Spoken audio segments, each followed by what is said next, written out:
Hello guys and welcome back to Shikha classes. इस video में मैं आपको बताऊंगी what is reproduction and what are the different types of reproduction. जैसा कि हम लोग जानते हैं रिप्रोडक्शन के बेसिकली दो टाइप्स होते हैं, एक सेक्सुअल रिप्रोडक्शन और एक एसेक्सुअल रिप्रोडक्शन।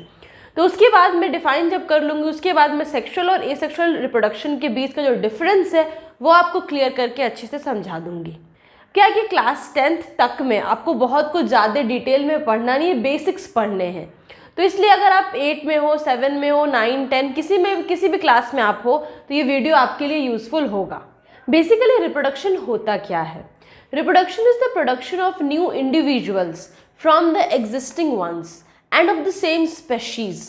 तो इसका क्या मतलब हुआ कि कोई भी इंडिविजुअल, चाहे वो यूनिसेल्युलर हो मतलब एक सेल से बना इंडिविजुअल हो जैसे कि अमीबा, या फिर मल्टी सेलुलर ऑर्गेनिज्म हो जैसे कि ह्यूमन बींग्स, कैट्स, डॉग्स, या फिर मैंगो ट्री मीन्स प्लांट्स जो होते हैं वो भी लिविंग थिंग्स में ही कंसिडर होते हैं, तो इसलिए रिप्रोडक्शन उनमें भी होता है। रिप्रोडक्शन क्या हुआ कि जब नया कोई इंडिविजुअल, एक या एक से ज़्यादा इंडिविजुअल प्रोड्यूस हो रहा है एक इंडिविजुअल से या फिर दो इंडिविजुअल से, तो उस प्रोसेस को हम रिप्रोडक्शन कहेंगे। बस ध्यान देने वाली बात यह है कि जो नया ऑर्गेनिज्म प्रोड्यूस हो रहा है वो उसी स्पेशीज का होगा जिस स्पेशीज के उसके पेरेंट्स थे। रिप्रोडक्शन दो तरह का हुआ, एक हुआ सेक्सुअल रिप्रोडक्शन, दूसरा हुआ एसेक्सुअल रिप्रोडक्शन। जो सेक्सुअल रिप्रोडक्शन होता है इसमें क्या होता है, इसमें दो पेरेंट्स मिलके एक या एक से ज़्यादा ऑर्गेनिज्म को जन्म देते हैं, उसको प्रोड्यूस करते हैं। और इसमें गैमेट्स को हम लोग सेक्स सेल्स भी बोलते हैं, उसको हम लोग जर्म सेल्स भी बोलते हैं। जैसे ह्यूमन बींग्स के केस में होता है, मेल गैमेट को स्पर्म बोला जाता है, फीमेल गैमेट को ओवम बोला जाता है। तो जो सेक्सुअल रिप्रोडक्शन होता है इस केस में क्या होता है कि मेल गैमेट और फीमेल गैमेट के फ्यूजन से, उसके फर्टिलाइजेशन से ही नए बच्चे का जन्म होता है। हाँ, जैसे कि मैंने आपको बोला ह्यूमन बींग्स में भी सेक्सुअल रिप्रोडक्शन होता है, कैट्स में भी सेक्सुअल रिप्रोडक्शन होता है, काउज में भी सेक्सुअल रिप्रोडक्शन होता है, प्लांट्स के केस में जो सीड का फॉर्मेशन होता है वो भी एक सेक्सुअल रिप्रोडक्शन का ही रिजल्ट होता है। लेकिन ए सेक्सुअल रिप्रोडक्शन, नाम में ही ए है, ए मीन्स एक।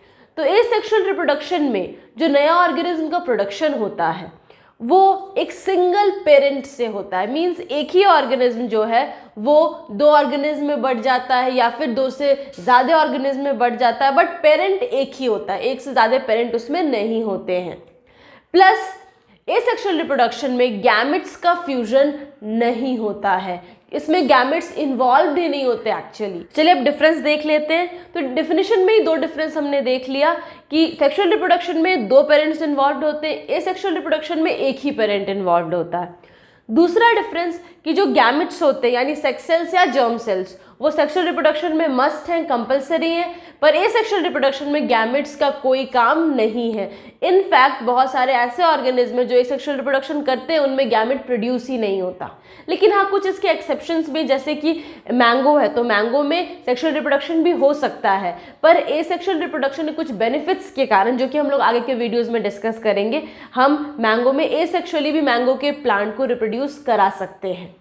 सेक्सुअल रिप्रोडक्शन में गैमेट्स इन्वॉल्व्ड है तो डेफिनेटली फर्टिलाइजेशन होगा, यानी कि मेल गैमेट और फीमेल गैमेट का फ्यूजन होकर के वो एक सिंगल सेल यानी जाइगोट का फॉर्मेशन करेगा।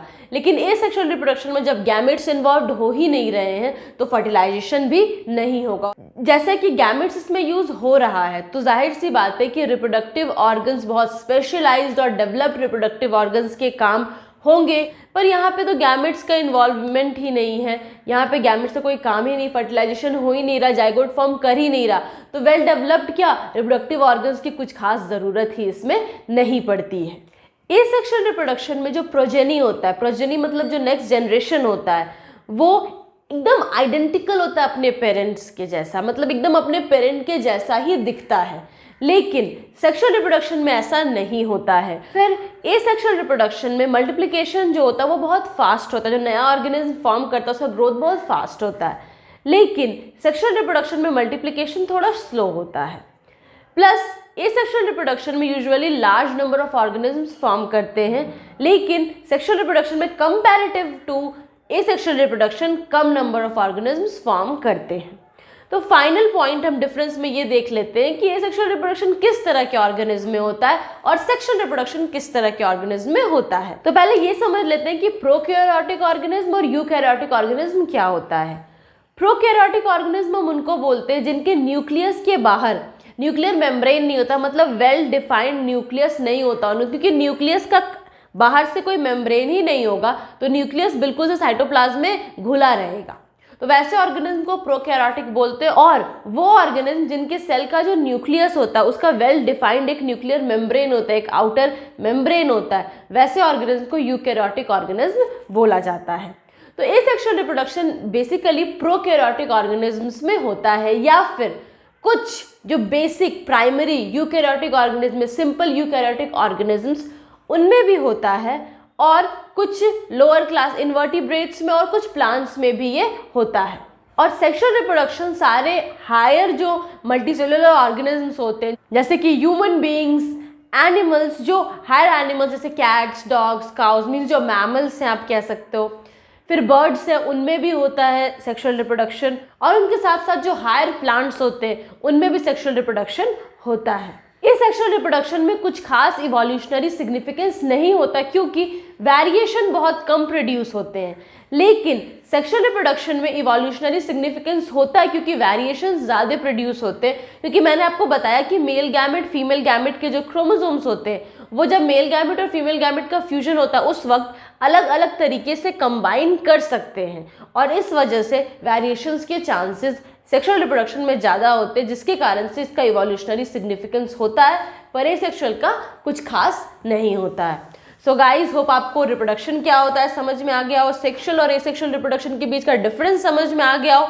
मैंने एग्जाम्पल्स भी दे दिया है किस ऑर्गेनिज्म में ये सब होते हैं। तब भी आपको कोई डाउट रह गया हो, feel free to mention it in the comment box below, या फिर आप मुझे ईमेल भी कर सकते हैं। मेरा ईमेल एड्रेस है swanshika28@gmail.com। अब तो 10th के एग्जाम में ज़्यादा टाइम भी नहीं रह गया है, तो अगर आपको कोई डाउट है किसी खास चैप्टर में जिसको आप चाहते हो कि मैं पहले वीडियो बनाऊं, तो काइंडली कमेंट सेक्शन में लिख करके बतलाइएगा। See you in the next video with a new topic. Till then, keep smiling. Have wonderful days. And 10th के बोर्ड का तो टेंशन बिल्कुल भी मत लीजिएगा, आप इजीली पढ़िएगा एकदम हल्के मन से, बिना टेंशन के, तो ज़्यादा अच्छे से आपको समझ में आएगी चीज़ें। And if there is any doubt regarding science और इंग्लिश, आप मेरे चैनल पे जा सकते हो, चाहे वो इंग्लिश का चैनल हो चाहे साइंस का चैनल हो, आप आराम से मुझसे क्वेश्चंस पूछ सकते हैं। Thanks for watching.